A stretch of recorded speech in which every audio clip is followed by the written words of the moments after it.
نوادر الاسلام کے معزز سامعین، السلام علیکم ورحمۃ اللہ وبرکاتہ۔ آج ہم بات کریں گے غزوہ بدر کے بارے میں، اور غزوہ اس کو کہتے ہیں جس جنگ میں آپ علیہ الصلوۃ والسلام نے بذات خود شرکت کی ہے، اور غزوہ بدر عالم اسلام کی لڑی جانے والی سب سے پہلی جنگ ہے۔ غزوہ بدر رمضان المبارک 2 ہجری میں لڑی گئی تھی۔ غزوہ بدر حضرت عبداللہ بن جیش رضی اللہ عنہ کے سریے میں پہلی بار ایسا ہوا تھا کہ قریش کے خلاف تلوار چلی اور ان کا آدمی مارا گیا۔ اس سے قریش کے رؤساء کو اپنی قوم میں اشتعال پھیلانے کا جو موقع ملا، انہوں نے اسے ضائع نہ کیا اور مسلمانوں کے خلاف بڑے پیمانے پر جنگ کی تیاری شروع کر دی۔ جنگ کے لیے سب سے اہم چیز عسکری اخراجات تھے۔ واپسی میں رسول اللہ صلی اللہ علیہ وسلم کے مخبر اس کی اطاعت میں تھے۔ رسول اللہ صلی اللہ علیہ وسلم کو بر وقت اطلاع مل گئی، اور اب رمضان المبارک سن 2 ہجری کو مہاجرین و انصار کے ان حضرات کو جو فوری طور پر میسر آ سکے، ساتھ لے کر اس قافلے کو فوری روکنے کے لیے بذات خود روانہ ہو گئے۔ عزیزان من، رسول اللہ صلی اللہ علیہ وسلم مدینہ منورہ سے نکلے تو مدینہ سے 1 میل 60 کلومیٹر عقبہ کے پاس پڑاؤ ڈالا۔ سب کو دیکھا بالا آپ کو ان میں کچھ کم عمر کے لڑکے نظر آئے جو جہاد کے شوق و ذوق میں ساتھ نکل آئے تھے۔ آپ نے انہیں واپس جانے کا حکم فرمایا۔ ان بچوں میں اسامہ بن زید، رافع بن خدیج، برات بن حازب، زید بن ارقم اور زید بن ثابت رضی اللہ عنہ شامل تھے۔ انہی میں 16 سال کے عمیر بن ابی وقاص رضی اللہ عنہ بھی تھے، جو حضرت سعد بن ابی وقاص رضی اللہ عنہ کے چھوٹے بھائی تھے۔ وہ نبی اکرم صلی اللہ علیہ وسلم کے سامنے پیش ہونے سے چھپتے رہے۔ ان کے بھائی سعد رضی اللہ عنہ نے دیکھا تو پوچھا، کیا ہوا؟ کہنے لگے، ڈرتا ہوں کہ نبی اکرم صلی اللہ علیہ وسلم مجھے دیکھ لیں تو چھوٹا سمجھ کر واپس نہ کر دیں۔ میں اللہ تعالیٰ کے راستے میں نکلنا چاہتا ہوں، شاید اللہ تعالیٰ مجھے شہادت عطا فرما دے۔ انہیں رسول اللہ صلی اللہ علیہ وسلم کے سامنے لایا گیا۔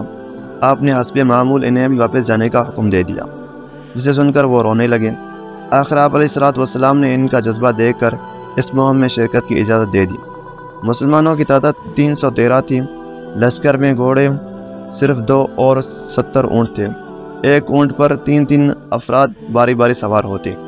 ادھر قریشی قافلے کے سردار ابو سفیان بن حرب کو مسلمان کی آمد کی خبر ہو گئی تھی، اس لیے وہ عام راستہ چھوڑ کر سمندر کے کنارے قافلے کو تیزی سے لے چلے، اور ساتھ ہی ایک سوار کو مکہ کی طرف دوڑایا تاکہ قریش مدد کو آ پہنچے اور اپنے تجارتی قافلے کی حفاظت کریں۔ قریش پہلے ہی مدینہ پر حملے کا بہانہ ڈھونڈ رہے تھے۔ اس خبر کا مکہ میں پہنچنا تھا کہ فوراً 950 مسلح افراد کا ایک لشکر، جن میں 200 گھوڑ سوار اور 700 اونٹ سوار تھے، مقابلے کے لیے نکل کھڑے ہوئے۔ لشکر میں قریش کے بڑے بڑے سردار بھی تھے۔ 600 افراد زرہ پوش تھے۔ رسول اللہ صلی اللہ علیہ وسلم کو اطلاع پہنچی کہ تجارتی قافلہ بچ کر نکل گیا ہے اور قریش کا مسلح لشکر مقابلے کے لیے آیا چاہتا ہے۔ تو آپ علیہ الصلوۃ والسلام نے مشورہ کیا۔ حضرت ابوبکر رضی اللہ تعالیٰ عنہ اور دوسرے مہاجرین اپنی جان نچھاور کرنے کا عزم ظاہر کیا، مگر آپ انصار کا جذبہ دیکھنا چاہتے تھے۔ انصار آپ کو اس وعدے پر لائے تھے کہ وہ آپ صلی اللہ علیہ وسلم کی حفاظت کریں گے، جس کا مفہوم مدینہ کی حدود میں تحفظ کرنا تھا۔ کھلے لفظوں میں یہ معاہدہ نہیں تھا کہ اگر مدینہ سے باہر قریش سے جنگ ہوئی تو انصار اس وقت بھی مدد کے پابند ہوں گے۔ اس لیے آپ انصار کی رائے کے منتظر رہے۔ قبیلہ اوس کے سردار سعد بن معاذ رضی اللہ عنہ آپ کی منشا سمجھ گئے اور اٹھ کر کہنے لگے، آپ شاید ہماری رائے جاننا چاہتے ہیں۔ اللہ کے رسول، آپ جس سے چاہیں صلح کریں، جس سے چاہیں لڑیں، ہم آپ پر ایمان لا چکے ہیں۔ اللہ کی قسم، آپ فرما دیں تو ہم سمندر میں کود پڑیں۔ ایک اور انصاری حضرت مقداد رضی اللہ عنہ نے عرض کیا، یا رسول اللہ، ہم بنی اسرائیلی نہیں جنہوں نے موسیٰ علیہ السلام کو کہہ دیا تھا کہ جاؤ تم اور تمہارا خدا لڑو۔ نہیں، ہم تو آپ کے دائیں بائیں اور آگے پیچھے لڑیں گے۔ قریش کا لشکر بدر کی طرف بڑھ رہا تھا، جو مدینہ سے 70 میل جنوب میں ایک وادی ہے۔ مسلمان بھی اسی طرف روانہ ہو گئے۔ لشکر اسلام کا جنگی پرچم سفید رنگ کا تھا، جو حضرت مصعب بن عمیر رضی اللہ عنہ نے تھاما ہوا تھا۔ نبی اکرم صلی اللہ علیہ وسلم کے آگے آگے 2 سیاہ رنگ کے جھنڈے تھے۔ ایک حضرت علی رضی اللہ عنہ کے ہاتھ میں تھا اور دوسرا سعد بن معاذ رضی اللہ عنہ کے پاس۔ یہاں قریش کے بعض غلام جو پانی کی تلاش میں نکلے تھے، صحابہ کے ہاتھ آ گئے۔ وہ ان کو مار پیٹ کر قریش کی تعداد وغیرہ معلوم کرنے لگے تو نبی اکرم صلی اللہ علیہ وسلم نے منع فرما دیا۔ آپ نے خود ان سے تفتیش شروع کی اور پوچھا، قریش روزانہ کتنے اونٹ ذبح کرتے ہیں؟ تو کہنے لگے 9 اونٹ۔ رسول اللہ صلی اللہ علیہ وسلم نے انہیں چھوڑ دیا اور صحابہ سے فرمایا، دشمن کی تعداد 900 سے 1000 کے درمیان ہے۔ یہ رسول اللہ صلی اللہ علیہ وسلم کی فراست اور ذہانت تھی۔ عام طور پر ایک 90 سے 100 آدمیوں کو کافی ہو جاتا تھا۔ حضور اکرم صلی اللہ علیہ وسلم نے فوراً حساب لگا لیا کہ قریشی کتنی تعداد میں ہو سکتے ہیں۔ جو بالکل درست تھا، وہ 950 تھے۔ قریش کا لشکر پیش قدمی کرتا ہوا میدان بدر کے دوسرے سرے تک پہنچ گیا، جہاں پانی قریب تھا۔ مسلمانوں نے پہلے میدان کے اس کنارے ایسی جگہ پر پڑاؤ ڈالا تھا جہاں سے پانی کئی میل دور تھا، مگر پھر ایک صحابی حضرت حباب بن منذر رضی اللہ عنہ کے مشورے پر رسول اللہ صلی اللہ علیہ وسلم نے پانی کے چشمے کے طرف بڑھ کر اس کے قریب خیمے لگائے۔ ساتھ ہی اللہ تعالیٰ نے بارش نازل فرما دی، جس سے مسلمان خوب سیراب ہو گئے۔ یہاں کی ریتیلی زمین پختہ ہو گئی۔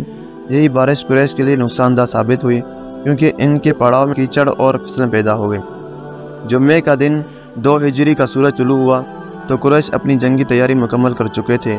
ادھر نبی اکرم صلی اللہ علیہ وسلم مسلمانوں کی صفیں درست کر رہے تھے۔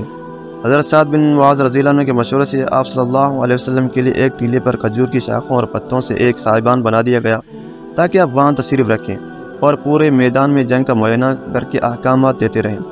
پیچھے تیز رفتار سواریاں بھی رکھی گئیں کہ خدا نہ خاصہ شکست ہو جائے تو مدینے کی طرف بچ نکلنے کی صورت باقی رہے۔ حضرت ابوبکر صدیق رضی اللہ عنہ نبی اکرم صلی اللہ علیہ وسلم کے محافظ مقرر ہوئے۔ صبح سویرے قریش کا لشکر سامنے آ گیا اور کچھ فاصلہ چھوڑ کر صفا آرا ہوا۔ یہ اسلام اور کفر کا پہلا اور فیصلہ کن معرکہ تھا۔ ایک طرف 313 مسلمان تھے جن کا سامان جنگ بھی کم تھا، دوسری طرف 3 گنا کفار بہترین اسلحے کے ساتھ موجود تھے۔ اس موقع پر نبی اکرم صلی اللہ علیہ وسلم گڑ گڑا کر اللہ تعالیٰ سے دعائیں کر رہے تھے۔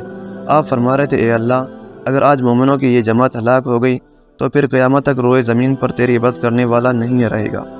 آپ صلی اللہ علیہ وسلم اتنی بےتابی سے دعا فرما رہے تھے کہ آپ کی چادر شانہ مبارک سے بار بار سرک جاتی تھی۔ حضرت ابوبکر صدیق رضی اللہ عنہ چادر درست کرتے اور تسلی دے، اللہ کے رسول، آپ اپنے رب سے مانگ چکے، اس نے آپ سے جو وعدہ فرمایا ہے وہ ضرور پورا ہوگا۔ اللہ آپ کی ضرور مدد کرے گا اور آپ کو فتح مند فرمائے گا۔ 2 صحابی عین اسی وقت لڑائی میں شرکت کے لیے پہنچے۔ مسلمانوں کو بڑی مسرت ہوئی، کیونکہ اس وقت مسلمانوں کو اپنی عددی کمی کا شدت سے احساس ہو رہا تھا۔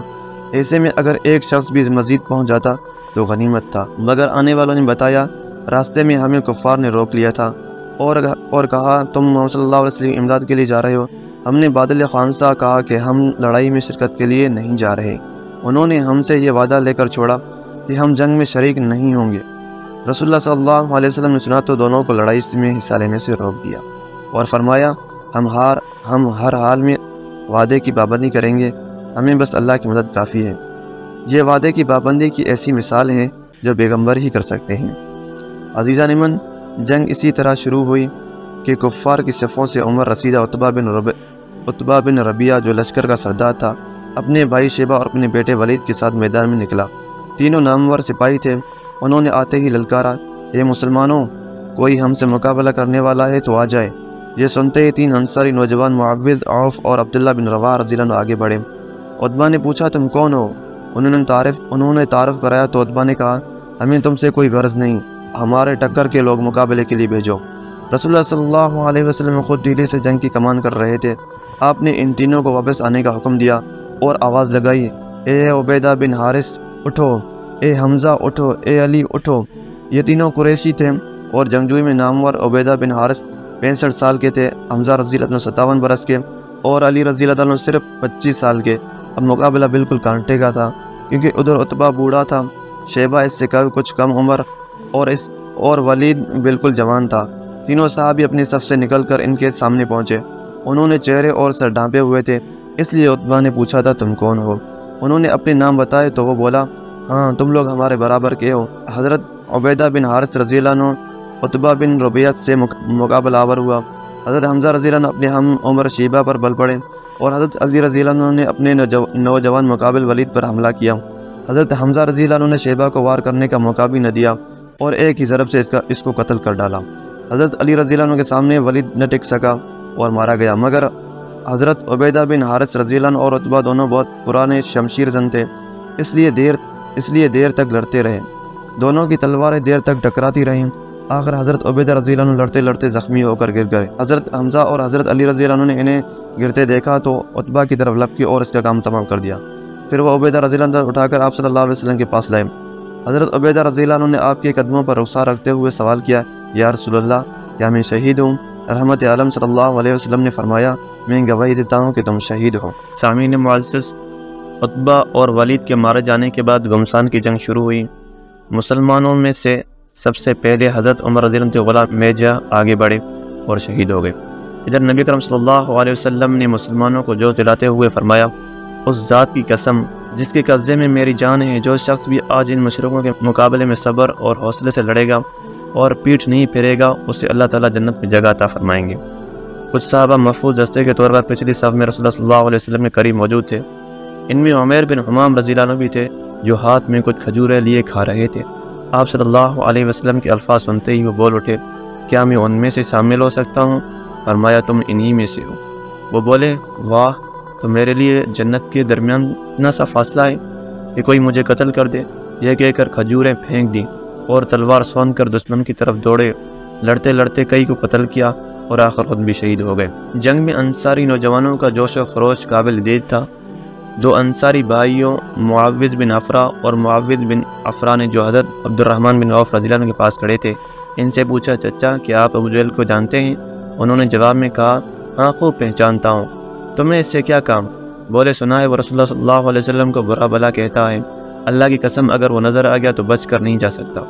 اسی وقت ابو جہل گھوڑے پر سوار اپنے ساتھیوں کو جوش دلاتا ادھر سے گزرا۔ عبد الرحمن بن عوف نے فوراً کہا، وہ دیکھو وہ رہا ابو جہل۔ یہ سنتے ہی دونوں لڑکے پیدل ابو جہل کی طرف لپکے۔ اس دوران ایک اور انصاری معاذ بن عمر رضی اللہ عنہ جو پہلے سے ابو جہل کی طاق میں تھے، اس پر جھپٹ پڑے اور اس کی پنڈلی پر وار کیا۔ ایسا وار کیا کہ وہ کٹ کر گر گئی۔ ابو جہل کے بیٹے کرمان نے باپ کو زخمی ہوتے دیکھا تو معاذ بن عمر رضی اللہ عنہ کے کندھے پر تلوار کا وار کیا، جس سے ان کا بازو کٹ گیا، رہ گئی، جس سے بازو لٹکنے لگا۔ حضرت معاذ بن عمر رضی اللہ عنہ کو اس بازو کی وجہ سے لڑنے میں مشکل ہوئی تو اس پر اپنا پاؤں رکھ کر جھٹکا دیا، جس سے وہ کھال بھی الگ ہو گئی اور انہوں نے بازو کو پھینک دیا۔ ادھر معاوض رضی اللہ عنہ ابو جہل پر دوسرا حملہ کر کے اسے شدید زخمی کر دیا اور خود بھی لڑتے لڑتے شہید ہو گئے۔ ابو جہل خون میں لت پت ہو کر گھوڑے سے نیچے گر چکا تھا۔ معاذ بن عفرا اور معاذ بن عمر نے خیال کیا کہ ابو جہل مر چکا۔ دونوں دوڑے رسول اللہ صلی اللہ علیہ وسلم کی خدمت میں پہنچے اور ماجرا سنایا۔ اب صلی اللہ علیہ وسلم نے ان سے پوچھا، تم میں سے کس نے اسے مارا؟ دونوں میں سے ہر ایک نے بے یک آواز کہا، میں نے۔ آپ صلی اللہ علیہ وسلم نے پوچھا، کیا تم نے تلواریں صاف کر لیں؟ جواب دیا، جی نہیں۔ آپ صلی اللہ علیہ وسلم نے ان دونوں کی تلواروں پر لگا خون دیکھا تو معاذ بن عفرا رضی اللہ عنہ کی تلوار پر لگا خون گواہی دے رہا تھا کہ مہلک وار انہوں نے کیا۔ تاہم آپ صلی اللہ علیہ وسلم نے حوصلہ افزائی کے لیے فرمایا، تم دونوں نے اسے مارا ہے۔ پھر آپ صلی اللہ علیہ وسلم نے فیصلہ دیا کہ ابو جہل کے جسم کے کپڑے اور زرہ بختر معاذ بن عمر رضی اللہ عنہ کو دیے جائیں۔ عزیزان من، جنگ کے انتہائی مرحلے میں نبی اکرم صلی اللہ علیہ وسلم اور ابو بکر صدیق رضی اللہ عنہ سفر سے اتر کر معرکے میں شریک ہو گئے۔ حضرت علی رضی اللہ عنہ کہتے ہیں کہ جنگ بدر کے شدید لمحات میں ہم نبی اکرم صلی اللہ علیہ وسلم کی اوٹ لے رہے تھے۔ جب جنگ کے شعلے اپنی انتہائی حد کو پہنچے تب نبی اکرم صلی اللہ علیہ وسلم نے مٹھی میں کچھ مٹی اٹھائی اور دشمن کی طرف پھینکتے ہوئے کہا، یہ چہرے خوار ہو جائیں، اللہ ان کے دلوں کو خوف سے بھر دے، ان کے قدم اکھاڑ دے۔ اس کے ساتھ ہی آپ صلی اللہ علیہ وسلم نے صحابہ کرام کو فیصلہ کن حملے کا حکم دیا۔ اللہ تعالیٰ نے قرآن کریم میں اس واقعے کی طرف اشارہ کرتے ہوئے فرمایا، وَمَا رَمَيْتَ إِذْ رَمَيْتَ وَلَكِنَّ اللَّهَ رَمَى، اور آپ نے خاک کی جو مٹی پھینکی تھی وہ آپ نے نہیں بلکہ اللہ نے پھینکی تھی۔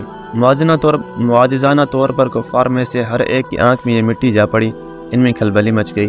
ادھر صحابہ کرام نے زوردار حملہ کر دیا، مشرکین شکست کھا کر بھاگ نکلے، مسلمانوں نے پیچھا کرتے ہوئے بھی بہت سو کو قتل کر دیا۔ عزیزان من، اس جنگ میں اللہ تعالیٰ نے فرشتوں کے ذریعے مسلمانوں کی مدد فرمائی۔ سورہ الانفال میں ارشاد ہے، اس وقت کو یاد کیجیے جب آپ اپنے رب سے فریاد کر رہے تھے، پھر اللہ نے آپ کی سن لی اور کہا کہ میں آپ کی 1000 فرشتوں سے مدد کروں گا جو سلسلے وار چلے آئیں گے۔ فرشتوں کی آمد سے کفار کے دلوں پر ہیبت طاری ہو گئی اور وہ یہ سمجھ گئے کہ مسلمانوں کے ساتھ اللہ تعالیٰ کی مدد ہے۔ فرشتوں نے ایک آدھ مشرک کو قتل بھی کیا مگر عمومی طور پر جنگ میں حصہ نہیں لیا، ورنہ ایک ہی فرشتہ پوری دنیا کے کافروں کو ہلاک کر سکتا ہے۔ ان کا مقصد بس مسلمانوں کے حوصلے بڑھانا اور کفار کو مرعوب کرنا تھا۔ بدر کے دن جب مشرکین فرار ہوئے تو ایسے میں ایک انصاری ایک مشرک کا پیچھا کر رہے تھے، تب انہوں نے کوڑا مارنے کی سنسناہٹ سنی، ساتھ ہی آواز آئی، اے ہیزم آگے بڑھ۔ صحابی نے دیکھا وہ صحابی نے دیکھا وہ مشرک وہیں گر پڑا، اس کی ناک ٹوٹ گئی اور منہ پھٹ گیا۔ صحابی نے رسول اللہ صلی اللہ علیہ وسلم کی خدمت میں حاضر ہو کر یہ واقعہ سنایا تو آپ صلی اللہ علیہ وسلم نے ارشاد فرمایا، تم سچ کہتے ہو، یہ تیسرے آسمان سے اترنے والا مددگار فرشتہ تھا۔ ہیزم اس فرشتے کے گھوڑے کا نام ہے۔ بدر کے دن مشرکوں کی مدد کے لیے ابلیس خود آیا تھا، کیونکہ اسے معلوم تھا کہ یہ حق و باطل کے درمیان فیصلہ کن معرکہ ہے۔ آج حق غالب آ گیا تو اسلام کو ابھرنے سے کوئی نہیں روک سکے گا۔ عام حالات میں ابلیس سامنے آ کر برے سے برے آدمی کی بھی مدد نہیں کرتا، مگر اس دن کفر کا پسپائی سے بچانے کے لیے ابلیس اتنا فکر مند تھا۔ خود ایک مشرک سردار سراقہ بن مالک کنانہ کی شکل میں شیطانوں کی ایک پوری فوج لے کر آیا ہوا تھا۔ ابلیس نے مشرکوں کو حوصلہ بڑھانے کے لیے جنگ کے آغاز میں کہا تھا، آج کوئی تم پر غالب نہیں آ سکتا، میں تمہارا حامی ہوں۔ لیکن جب جبریل علیہ السلام دوسرے فرشتوں کے ساتھ مسلمانوں کی مدد کے لیے نازل ہوئے تو ابلیس اپنے چیلوں سمیت بدخواست ہو کر بھاگ نکلا۔ مشرکین مکہ یہی سمجھے کہ سراقہ بھاگ گیا ہے۔ جنگ میں شکست کھا کر مکہ پہنچے تو انہوں نے سراقہ کو برا بھلا کہا اور بولے، تم سب سے پہلے صفیں توڑ کر بھاگ نکلے اور جنگ میں ہمیں مروایا۔ سراقہ حیران ہو کر بولا، مجھے کچھ معلوم نہیں، میں تو بدر میدان میں گیا ہی نہیں، مگر مشرکین سمجھے کہ سراقہ جھوٹ بول رہا ہے۔ سامعین معزز، امیہ بن خلف کا قتل۔ کفار کی شکست اور پسپائی کے وقت کچھ مسلمان دشمنوں کا چھوڑا ہوا سارا سامان جمع کر رہے تھے۔ ان میں عبد الرحمن بن عوف رضی اللہ عنہ بھی تھے۔ انہوں نے زرہیں اٹھائی ہوئی تھیں۔ ایسے میں ان کی نظر قریش کے سردار امیہ بن خلف اور اس کے بیٹے پر پڑ گئی۔ دونوں افراتفری کی حالت میں ادھر ادھر بھاگ رہے تھے۔ امیہ نے بھی انہیں دیکھ لیا۔ دونوں چونکہ ماضی کے زمانے میں دوست رہے تھے، اس لیے امیہ نے پکار کر کہا، ابن عوف، میں تمہارے لیے ان زرہوں سے کہیں بہتر ہوں۔ مراد یہ تھی کہ ہمیں پکڑ لو تاکہ میں اور میرا بیٹا مسلمانوں کے ہاتھوں قتل ہونے سے بچ جائیں اور تمہیں ہماری رہائی کا فدیہ مل جائے جو زرہوں کی قیمت سے زیادہ ہوگا۔ حضرت عبد الرحمن بن عوف رضی اللہ عنہ نے فوراً زرہیں پھینک دیں اور امیہ اور اس کے بیٹے کا ہاتھ تھام کر ساتھ چلے۔ تب حضرت بلال رضی اللہ عنہ کی نظر امیہ پر پڑی۔ یہ وہی امیہ بن خلف تھا جو مکہ میں ان کا آقا تھا اور ان پر درندوں کی طرح ظلم و تشدد کیا کرتا تھا۔ امیہ کو دیکھتے ہی بلال رضی اللہ عنہ کو وہ سب مظالم یاد آ گئے۔ ان کا خون کھول اٹھا اور وہ چلائے، مسلمانوں، یہ رہا کافروں کا سردار امیہ بن خلف، یہ آج بچ گیا تو سمجھو میں نہ بچا۔ حضرت عبد الرحمن بن عوف رضی اللہ عنہ حیران ہو کر بولے، بلال، یہ میرے قیدی ہیں، کیا تم انہیں قتل کرو گے؟ مگر حضرت بلال رضی اللہ عنہ توجہ نہ دی اور پکارتے رہے، انصاریوں، یہ اللہ کے دین کے مددگاروں، یہ رہا کافروں کا سردار امیہ بن خلف، یہ آج بچ جائے تو سمجھو میں نہ بچا۔ انصار جو پہلے ہی بھاگتے کافروں کو مار رہے تھے دوڑے اور امیہ اور اس کے بیٹے پر ٹوٹ پڑے۔ ادھر حضرت بلال رضی اللہ عنہ نے بھی تلوار سونت کر امیہ پر وار کیا۔ تلوار اس کے بدن پر زخم لگا گئی اور وہ چیخ مار کر گر پڑا۔ عبد الرحمن بن عوف قیدیوں کو بچانے کے لیے ان پر اوندے منہ گر پڑا۔ عبد الرحمن بن عوف رضی اللہ عنہ قیدیوں کو بچانے کے لیے اوندے منہ ان کے اوپر گر پڑے، مگر انصاریوں نے دائیں بائیں سے تلواریں چبو کر باپ بیٹے کو موت کی گھاٹ اتار دیا۔ اس طرح مکہ کے ایک مظلوم غلام نے اپنی اذیت اور تشدد کا پورا بدلہ بدر کے میدان میں لے لیا۔ حضرت عبد الرحمن بن عوف رضی اللہ عنہ جو امیہ اور اس کے بیٹے کو بچاتے بچاتے خود بھی زخمی ہو گئے تھے، بعد میں یہ واقعہ بیان کہا کرتے تھے، اللہ بلال پر رحم کرے، ان کی وجہ سے میری زرہیں بھی گئی، قیدی بھی گئے اور زخم الگ کھایا۔ اس امت کا فرعون لڑائی کا ہنگامہ تھم گیا تھا۔ نبی کرم صلی اللہ علیہ وسلم نے ابو جہل کی لاش تلاش کرنے کا حکم دیا۔ حضرت عبداللہ بن مسعود رضی اللہ عنہ نے اسے ڈھونڈ نکالا، دیکھا کہ ابھی اس کی بھی کچھ سانسیں چل رہی ہیں۔ انہوں نے اپنا پاؤں اس کی گردن پر رکھ کر کہا، اوے اللہ کے دشمن، دیکھا آج اللہ نے تجھے کیسے رسوا کر دیا۔ یہ کہہ کر اس کا سر دھڑ سے الگ کر دیا اور نبی کرم صلی اللہ علیہ وسلم کی خدمت میں لا کر بولے، اللہ کے رسول، یہ ہے اللہ کے دشمن ابو جہل کا سر۔ آپ صلی اللہ علیہ وسلم نے فرمایا، بڑائی ہے بس اسی ذات کے لیے جس کے سوا کوئی معبود نہیں۔ آپ صلی اللہ علیہ وسلم نے ابو جہل کی تلوار حضرت عبداللہ بن مسعود رضی اللہ عنہ کے پاس چل کر گئے اور فرمایا، یہ اس امت کا فرعون تھا۔ عزیزان من، بدر کے دوران صحابہ نے آپ صلی اللہ علیہ وسلم کے بعد معجزات بھی دیکھے۔ این لڑائی کے دوران حضرت عکاشہ بن حسن رضی اللہ عنہ کی تلوار ٹوٹ گئی۔ آپ صلی اللہ علیہ وسلم نے انہیں ایک لاٹھی دے کر فرمایا، عکاشہ اس سے لڑو۔ انہوں نے جو آپ صلی اللہ علیہ وسلم سے وہ لاٹھی لی، وہ ایک تیز دھار تلوار بن گئی۔ حضرت عکاشہ رضی اللہ عنہ اس سے لڑتے رہے۔ حضرت رفاع بن مالک رضی اللہ عنہ کی آنکھ میں ایک تیر لگا اور آنکھ پھوٹ گئی۔ آپ صلی اللہ علیہ وسلم نے ان کی آنکھ میں اپنا لعاب دن ڈال دیا، جس سے آنکھ فوراً ٹھیک ہو گئی اور پھر کبھی اس میں تکلیف نہ ہوئی۔ عزیزان من، غزوہ بدر میں خون کے رشتوں کا ایمان کے سامنے قربان کرنے کے عجیب و غریب واقعات پیش آئے۔ حضرت ابو عبیدہ بن جراح رضی اللہ عنہ کے سامنے ان کا باپ آ گیا۔ ایک بار تو چھوڑ دیا مگر دوسری بار ایمانی غیرت نے للکارا اور ہر رشتہ بلا کر باپ کو مار ڈالا۔ حضرت عمر رضی اللہ عنہ کی تلوار اپنے ماموں کے خون سے رنگین ہوئی۔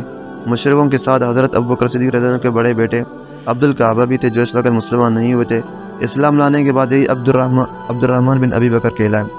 جب یہ مسلمان ہوئے تو ایک دن اپنے والد حضرت ابوبکر رضی اللہ عنہ سے کہنے لگے، ابا جی بدر کی لڑائی میں آپ کئی مرتبہ میری ضد میں آئے مگر ہر بار میں نے آپ کو چھوڑ دیا۔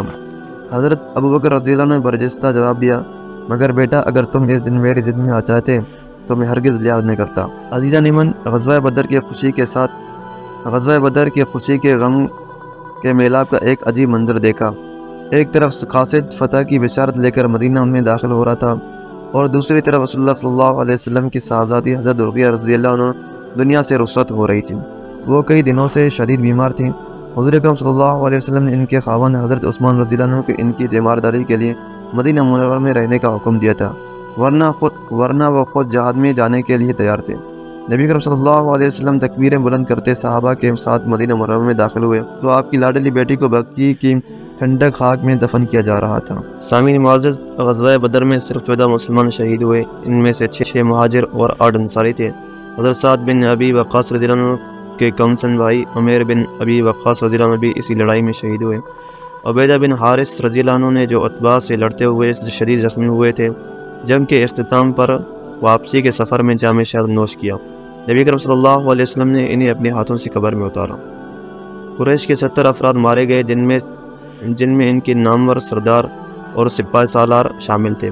اتنے ہی کفار گرفتار ہوئے جنہیں قیدی بنا کر مدینہ لایا گیا، اور ان میں حضور اکرم صلی اللہ علیہ وسلم کے چچا عباس، داماد ابو العاص، حضرت علی رضی اللہ عنہ کے بڑے بھائی عقیل بھی شامل تھے۔ یہ سب بعد میں مسلمان ہو گئے تھے۔ نبی اکرم صلی اللہ علیہ وسلم نے قیدیوں کے بارے میں مشورہ فرمایا تو حضرت ابوبکر رضی اللہ عنہ عرض کیا، یا رسول اللہ، یہ لوگ آپ کے خاندان اور قوم کے ہیں، میری رائے ہے کہ فدیہ لے کر انہیں چھوڑ دیا جائے، اسی طرح ہم اپنی طاقت میں اضافہ کریں گے۔ یہ توقع بھی ہے کہ ہمارے حسن سلوک سے یہ لوگ ایمان لے آئیں۔ نبی اکرم صلی اللہ علیہ وسلم نے حضرت عمر رضی اللہ عنہ سے پوچھا، تمہاری کیا رائے ہے؟ وہ بولے، اے اللہ کے رسول، ان لوگوں نے آپ کو جھٹلایا، وطن سے نکالا اور جنگ کی، اس لیے میری رائے یہ ہے کہ ان قیدیوں میں جو میرے رشتہ دار ہیں انہیں میرے حوالے فرما دیں، میں اپنے ہاتھوں سے انہیں قتل کروں گا۔ عقیل کو ان کے بھائی علی کے اور عباس کو ان کے بھائی حمزہ کے حوالے کر دیا جائے تاکہ سب کو معلوم ہو جائے کہ مشرکوں کے لیے ہمارے دلوں میں کوئی جگہ نہیں ہے۔ حضور اکرم صلی اللہ علیہ وسلم نے اس وقت خاموشی اختیار فرمائی اور کچھ دیر بعد حکم دیا کہ قیدیوں کو فدیہ لے کر چھوڑ دیا جائے۔ آپ صلی اللہ علیہ وسلم نے سب قیدی 2-2 4-4 کر کے صحابہ میں بانٹ دیے اور تاکید فرمائی کہ ان کے آرام کا خیال رکھیں۔ چنانچہ ایسا بھی ہوا کہ کسی صحابی کے گھر میں کھانا کم پڑ گیا تو کھانا اپنے قیدی کو کھلا دیا اور خود کھجوروں پر گزارا کر لیا۔ حضرت مصعب بن عمیر رضی اللہ عنہ کے بھائی ابو عزیز بھی قیدیوں میں تھے۔ وہ کہتے ہیں، مجھے جن انصاریوں کے سپرد کیا گیا تھا، جب وہ کھانا لاتے تو میرے سامنے روٹی رکھتے تھے اور خود صرف کھجوروں پر اکتفا کرتے۔ قیدیوں کے رشتہ دار فدیے کی رقم لے کر آتے رہے اور انہیں آزاد کر کے لے جاتے رہے۔ جو قیدی غریب تھے اور فدیہ ادا کرنے کے قابل نہیں تھے، ان سے بھی وسعت کا سلوک کیا گیا۔ ان میں سے کچھ لوگ لکھنا پڑھنا جانتے تھے، ان سے کہا گیا کہ مدینے کے 10 بچوں کو لکھنا پڑھنا سکھا دیں تو انہیں چھوڑ دیا جائے گا۔ یہ سب تو ہوا مگر اللہ تعالیٰ کی طرف سے سورہ انفال کی آیات میں اس طرح فدیہ لے کر چھوڑنے پر تنبیہ وہی حضرت عمر رضی اللہ عنہ کی رائے کے مطابق تھی۔ عزیزان ایمان، حضور صلی اللہ علیہ وسلم کے داماد کی گرفتاری۔ حضور صلی اللہ علیہ وسلم کے داماد ابو العاص بھی گرفتار ہوئے تھے۔ حضور اکرم صلی اللہ علیہ وسلم کے داماد ابو العاص بھی گرفتار ہوئے تھے۔ قانون سب کے لیے ایک تھا، ان سے بھی فدیہ مانگا گیا مگر ان کے گھر میں دینے کے لیے کچھ نہ تھا۔ مجبور ہو کر ان کی اہلیہ زینب رضی اللہ عنہ نے مکہ سے اپنا ہار آپ صلی اللہ علیہ وسلم کی خدمت میں بھیج دیا۔ بیٹی کا ہار دیکھ کر شفیق باپ کی آنکھوں میں آنسو آ گئے، خصوصاً اس لیے کہ حضرت خدیجہ رضی اللہ عنہ کا ہار تھا جو انہوں نے بیٹی کو رخصتی کے وقت ہدیہ کیا تھا۔ آپ صلی اللہ علیہ وسلم اپنی بیٹی کے ساتھ نرمی کرنا چاہتے تھے اور آپ کسی کوشش و پند کے بغیر ایسا کر سکتے تھے، مگر احتیاط کا یہ عالم تھا کہ آپ نے اس بار بھی صحابہ رضی اللہ عنہ سے مشورہ فرمایا، اگر مناسب سمجھو تو یہ ہار واپس کر دو، ابو العاص کو چھوڑ دو۔ صحابہ اکرام آپ کی ایک مسکراہٹ کے لیے گھر بار لٹانے کو تیار تھے، انہوں نے بخوشی بات مان لی۔ حضرت صلی اللہ علیہ وسلم نے ابو العاص کو چھوڑ دیا مگر ان سے وعدہ لیا کہ وہ مکہ پہنچتے ہی حضرت زینب رضی اللہ عنہ کو مدینہ بھیج دے۔ اس لیے ضروری تھا کہ نبی کرم صلی اللہ علیہ وسلم کی بیٹی کا دیار کفر میں رہنا اسلامی شان کے خلاف تھا، اور شاید اس لیے بھی کہ حضور اکرم صلی اللہ علیہ وسلم کو رقیہ رضی اللہ عنہ کی کمی شدت سے محسوس ہو رہی تھی، جن کی چند دن قبل وفات ہوئی تھی۔ ابو العاص نے اپنا وعدہ پورا کیا، مکہ جاتے ہی اپنی بیوی کو اپنے بھائی کنانہ بن ربیع کے ساتھ مدینہ بھیج دیا۔